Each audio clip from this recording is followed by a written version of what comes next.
ఇది కేవలం సమాచారంగా మాత్రమే భావించండి. వైద్య నిపుణులను సంప్రదించండి.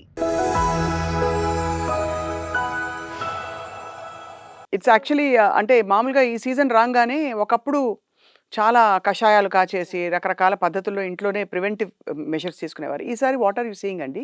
ఎలా ఉంది వాతావరణం మీ దృష్టిలో? ఈసారి పేషెంట్స్ చాలా మంది రెస్పిరేటరీ ఇల్‌నెసెస్‌తో వస్తున్నారు. లైక్ ఫీవర్, కాఫ్, దగ్గు, ఇంకా గొంతు నొప్పి, స్నీజింగ్ అలాంటివన్నీ.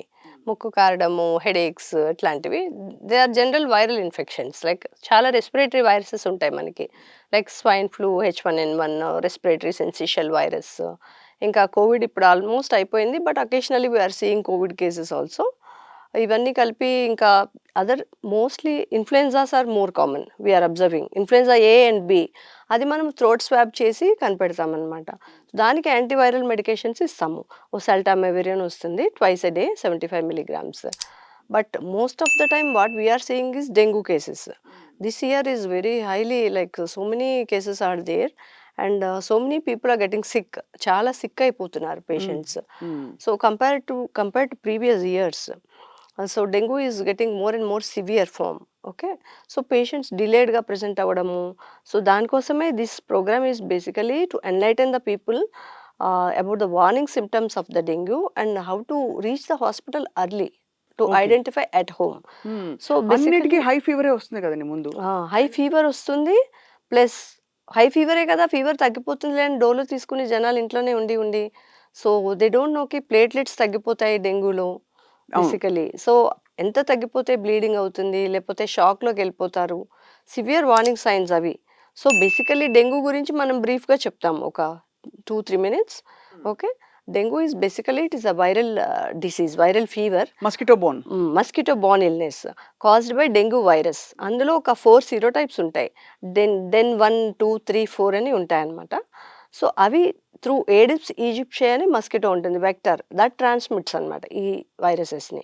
సో ఆ మస్కిటో ఎప్పుడైతే ఒక ఇన్ఫెక్టెడ్ పేషెంట్‌ని బైట్ చేసిందో అది ఇట్ టేక్స్ దట్ బ్లడ్ కదా! So it takes few days for the virus to develop in the mosquito. So mosquito first infect అవుతది. Then it bites the another person. అప్పుడు అది ఇనాక్యులేట్ చేస్తది that virus into that person. So అక్కడి నుంచి మనకి ఒక 4-10 days is the incubation period. ఆ okay. పీరియడ్‌లో వైరస్ మన బాడీలో డెవలప్ అవుతుంది.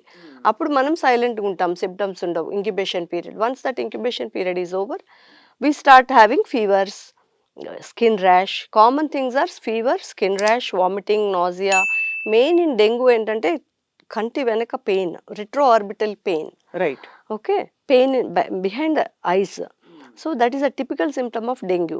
ఇంకా headaches, vomitings, joint pains, okay, giddiness ఇట్లా చాలా ఉంటాయి. ఒక్కొక్క పేషెంట్ బట్టి ఉంటుంది. సో సివియరిటీ ఎక్కువయ్యే కొద్దీ what are the warning signs అంటే సివియర్ పెయిన్ అబ్డమెన్, చాలా కడుపు నొప్పి వస్తుంది, వామిటింగ్స్ తగ్గట్లేదు, చాలా గిడ్డీనెస్ వస్తుంది, బ్లీడింగ్ అవుతోంది. సో అలాంటప్పుడు ఇంకా షాక్‌లోకి వెళ్ళిపోతున్నారు. They are not eating anything. They have to immediately come to hospital. డెంగ్యూలో మెయిన్‌గా థర్డ్ స్పేస్ లాస్ అంటాం. అంటే ఫ్లూయిడ్ లీక్ అయిపోతుంది. లంగ్స్‌లో, అబ్డమెన్‌లో అన్ని దగ్గరకి వెళ్ళిపోతుంది ఫ్లూయిడ్. సో ఇంట్రావాస్కులర్ బ్లడ్ వెసల్స్‌లో ఫ్లూయిడ్ ఎక్కువ ఉండదు. రైట్. సో బీపీ పడిపోతుంది. అది కనిపెట్టలేకపోతే షాక్‌లో. So most of the patients ఎవరైతే డెంగ్యూతో చనిపోతారో they are into dengue shock or dengue haemorrhagic fever.